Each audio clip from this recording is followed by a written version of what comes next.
As a result of the pseudo-physics of economics, we have this inequality crisis, this climate crisis. We also have maps of ourselves and our perception of ourselves of who we are and what we're capable of, which are very limiting and socially Mm. stifling. You've done this really great holistic map. And on the contrast, there is the donut. What's the donut? How do we get there? Sounds good. Sounds good. Now, first of all, you don't have to go out and eat a lot of donuts. This may be the Good for one GDP, donut that though. actually turns out to.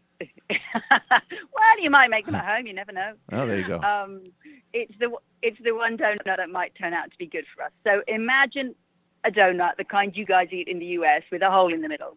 This is the shape, I believe, of the compass we need to guide us in the 21st century. So in that hole in the middle of the donut is a place where people in countries rich and poor are falling short on life's essentials. It's a place where people don't have the resources they need to have enough food or water or decent housing, healthcare, good education, political voice.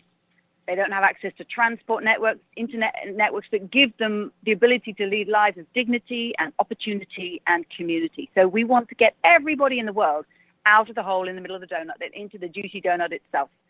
But our 21st century challenge is that we realize we also can't go beyond the donut's outer crust, because there we are putting so much pressure on this incredible planet that we are beginning to kick it out of kilter.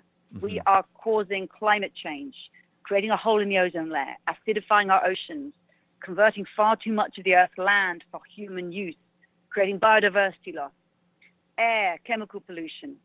So we need to come back within the donut's outer crust. So therein lies the challenge. How do we get everybody in the world out of the middle of the hole, but come back within the crust? Because at the moment, many millions of people live in that hole in the donut. They don't have enough food. They don't have access to healthcare.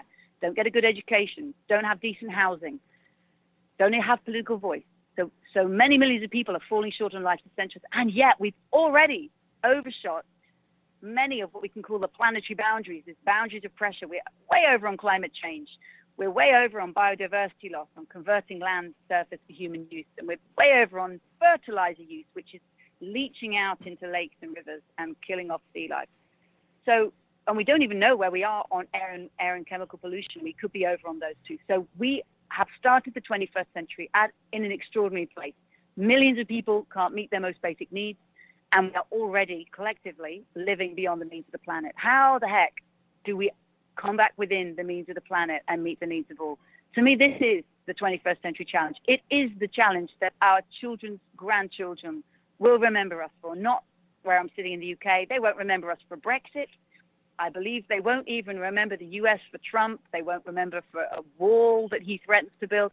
They will remember our generation as a generation that could have done something about it. And the question is, are we going to be the generation that does something about it or not? Right now, we're going to go down in history as the era of reckless overshoot. And we still just have a chance to turn that inheritance around. Can we? Will we?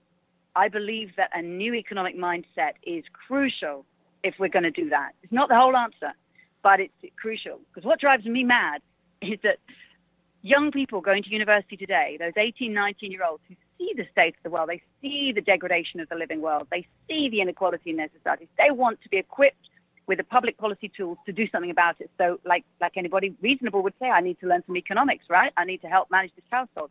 But these policymakers of 2050 are being taught economics from the textbooks of 1950. Mm-hmm. And those, in turn, are based on theories from 1850, when people were trying to make economics look like Newtonian physics. So this is a disaster, and it also is deeply selling the next generation of thinkers short on their right to a decent education. So my passion is to rewrite economics so it's fit for this new generation of thinkers and household managers who are coming through, because we really need them to be equipped with the best ideas if they're going to have even half a chance of bringing humanity into the donut safe and just space. So as a final question, it's been clear throughout. You're talking about educating people into the full range of human capacities and traits, and that means thinking about ourselves in a much broader way than this sort of silly neoclassical model in economics, which also has leached out into many other fields, unfortunately. It's its own kind of form of acidification of intellectual discourse. What would you be telling in this new curriculum, this new model for students and also for governments? What does the kind of holistic model look like functionally, as a final question? Okay. What does it look like functionally? First of all, we recognize that the economy is embedded within society and embedded within the living world. It's a subsystem. It's utterly dependent. So you can't just study economics, right, as if this was a self-contained discipline. We need to be wide-minded social scientists and be humble and respect what we can learn from ecology. We need to understand the functioning of the living world if we're to have a chance of managing mankind's life within it. We need to understand our dependence on each other as societies.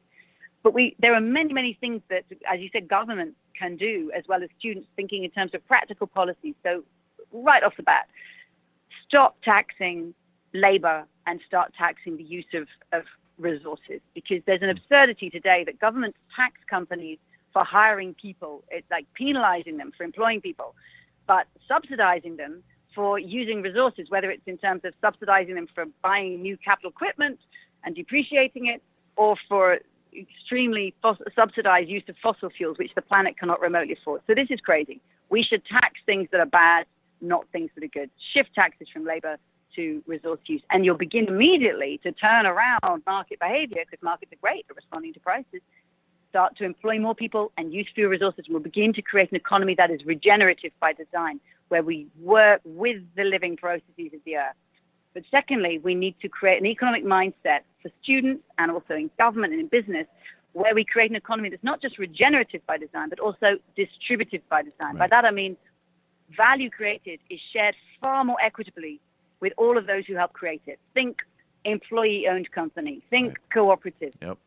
In terms of ideas, think putting ideas in the Creative Commons rather than under patents and intellectual property rights. These are everyday examples of distributive design. So for me, at the heart of the 21st century economy is the principles. Let's be regenerative by design, be distributive by design. Whether the economy grows or not becomes a response to that. And let's recognize the full richness of human capability, because we are the greatest resource we have on our team, and we better harness it. Hi, folks. Sam Seder here. We still need your help on our Patreon page. YouTube ads have come back, but not nearly as much as we had before. So if you can help us out, any little bit helps. Head over to our Patreon page right at this URL, and you'll help us keep helping you by making videos